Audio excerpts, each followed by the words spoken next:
क्या है मोड और OP इक्वल टू क्या आपका 1 के इक्वल है। OP क्या है A है और मोड ऑफ A क्या है आपका यूनिट वेक्टर है। अब हमें निकालना rate of change of unit vector निकालना है। आर्टिकल हमारा है कि rate of change of unit vector, rate of change of a unit vector. ये हम सपोज हम ये मानकर चल रहे हैं कि OP vector OP equal to vector A है और इक्वल टू क्या आपका 1 के इक्वल A है। ये आपको यूनिट वेक्टर दिया है, ठीक है। तो अब हमें ये टू डी में गिवन है तो ये वेक्टर R किस टाइप का होगा, R equal to xi plus y plus z के टाइप का होगा। तो इसका और थीटा यहां मानना चले A थीटा, तो इस पॉइंट के कोऑर्डिनेट क्या बने A थीटा R के प्लस A मान A और थीटा हो जाएगा। मोड ऑफ A क्या आपका 1 के इक्वल गिवन है। ये एंगल हमारा क्या गिवन है, थीटा गिवन है। तो इस वेक्टर का इधर जो x कंपोनेंट है ये क्या बन जाएगा आपका cos थीटा। A की वैल्यू 1 है भाई, A cos थीटा बनेगा, A क्या है आपका 1 है, तो ये क्या हो जाएगा आपका cos थीटा है। और ये इधर क्या बन जाएगा आपका sin थीटा बन जाएगा। ये हो जाएगी वैल्यू आपकी sin थीटा के इक्वल, ठीक है। ये sin थीटा है और ये क्या है आपका cos थीटा है। तो यहां से जो वेक्टर A की वैल्यू देगी, वेक्टर A इक्वल टू क्या होगा आपका cos थीटा इनटू y होगा और प्लस का sin थीटा इनटू j के इक्वल होगा। यदि A आपका यूनिट वेक्टर है कि A cos थीटा प्रोजेक्शन है x एक्सिस पे और A sin थीटा प्रोजेक्शन किस तरह का है, y प्रोजेक्शन है। और मोड ऑफ A की वैल्यू आपकी 1, ठीक है। यूनिट वेक्टर गिवन है। अब आप इसे t के रेस्पेक्ट डिफरेंशिएट करें और रेट ऑफ चेंज हमें निकालना, तो हम लोग कर रहे हैं differentiating with respect to t। t के रेस्पेक्ट डिफरेंशिएट करेंगे तो यहां से मिल जाएगा dA/dt।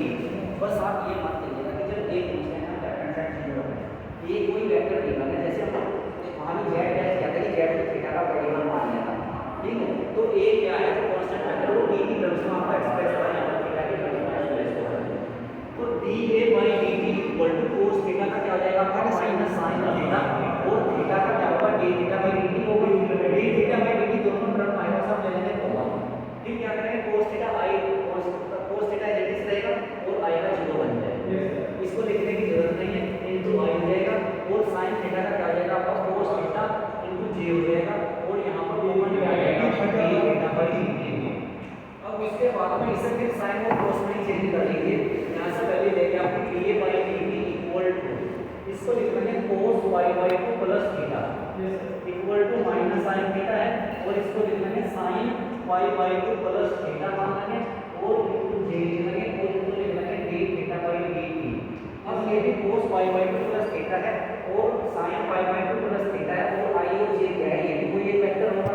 ये भी यूनिट वेक्टर नहीं है क्योंकि मैंने इसका भी मैग्नीट्यूड निकाला है cos y/2 प्लस थीटा है प्लस का sin square y/2 plus theta, तो इसका भी मैग्नीट्यूड क्या है आपका 1 है। ये भी यूनिट वेक्टर था, उसको जब हम डिफरेंशिएट करें, डिफरेंशिएट करने के बाद में एक तो यूनिट वेक्टर आ गया और दूसरे वाला क्या है कि जो वेक्टर A जो x एक्सिस के साथ एंगल बना रहा था उसका क्या लिख रहे आप d थीटा/dt लिख रहे हैं। ये टू चेंज होने के लिए क्या हो गया आपका d थीटा/dt आ रहा है। जो एंगल बना उसको डिफरेंशिएट करेंगे। इस वेक्टर को आपने मान लिया सपोज कि यूनिट वेक्टर b मान लिया, dA/dt है और इसकी वैल्यू आपने क्या मानी b इनटू d थीटा/dt होगा। अब जो हमारा वेक्टर b होगा ये x एक्सिस पॉजिटिव डायरेक्शन के साथ कितना एंगल बना रहा है y/2 थीटा। ये एंगल बन रहा है y/2 प्लस थीटा, थीटा ये गिवन है बस इसके परपेंडिकुलर y/2 को आप मान लीजिए। तो ये वेक्टर क्या होगा आपका b क्या है, इसको परपेंडिकुलर बनाना है हमें थीटा के साथ, सही है। तो ये वेक्टर क्या हो जाएगा आपका b क्या होगा, ये एंगल क्या है आपका y/2 इक्वल गिवन है। तो टोटल एंगल क्या हो जाएगा आपका y/2 प्लस थीटा आ जाएगा। या फिर कहीं कहीं को बुक में ये भी दिया होगा इस पॉइंट से जब BC के कट जब लाइन ड्रा कर रहे हो तो जो ये एंगल x के साथ बन रहा होगा तो ये क्या होगा आपका y/2 प्लस थीटा इक्वल होगा, ठीक है। करोगे कैसे भाई बन रहा है, तो यहाँ भी यदि हम लोग देख लेते हैं तो ये π/2 का होगा, तो ये एंगल क्या होगा इसका सम होगा इसका सम होगा, तो इसलिए ये π/2 प्लस थीटा ही है, ठीक। तो दूसरे वाला वेक्टर क्या होगा आपका b बन गया था। जब आप किसी यूनिट वेक्टर को डिफरेंशिएट कर रहे हो तो डिफरेंशिएट करने पर एक दूसरे वाला यूनिट वेक्टर b आएगा और जो वेक्टर a इस एंगल x एक्सिस के साथ कितना एंगल बना रहा था उसका क्या होगा डेरिवेटिव होगा d थीटा/dt। आगे तो आप ये भी कह सकते हो d थीटा/dt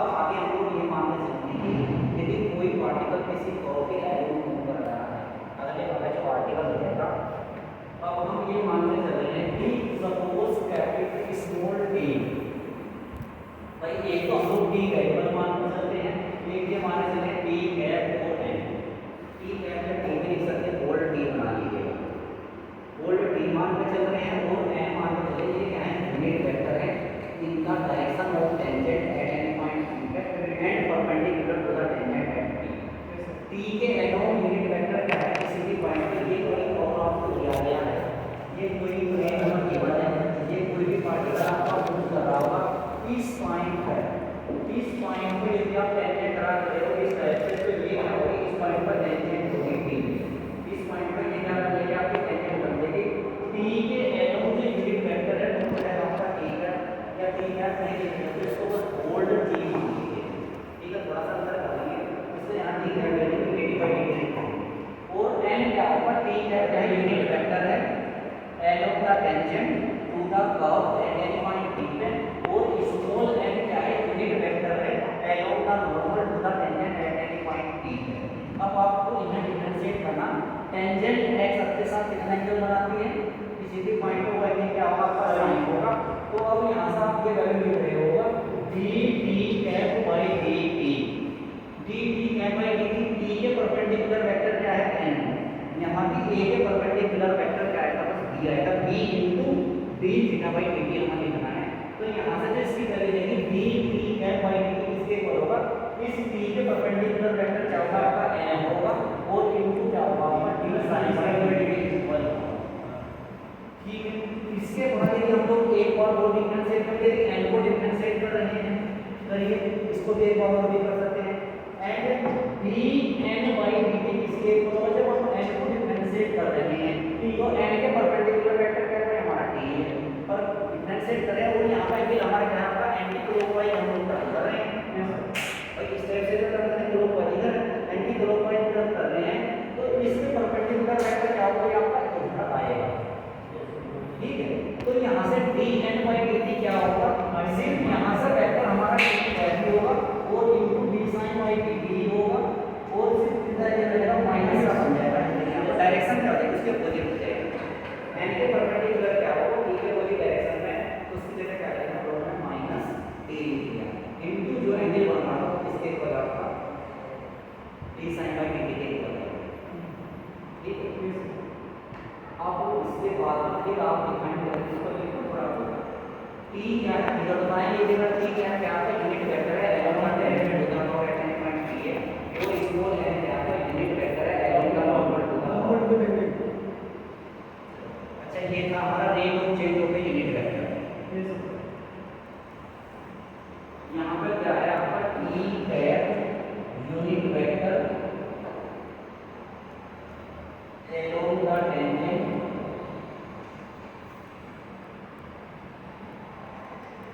to the curve at B, और एन क्या है unit vector along the normal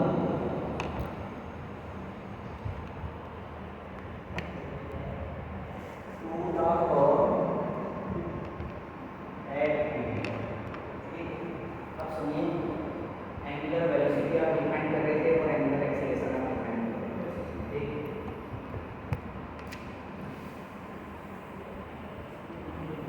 result जरूर लिख लीजिएगा, D A by D T किसके इक्वल है, बी कैसे फिगर पता है, बस इतने से काम चल जाएगा, और हेडिंग बना दीजिए rate of change of unit vector है, ये भी rate of change of unit vector ही है, क्या हम वहाँ भी हम लोग टी क्या माने यूनिट वेक्टर है, हमने माने और एन का यूनिट वेक्टर है अलोंग द नॉर्मल। अब अगले में हमें क्या निकालना, एंगुलर वेलोसिटी डिफाइन करनी है आपकी, एंगुलर वेलोसिटी,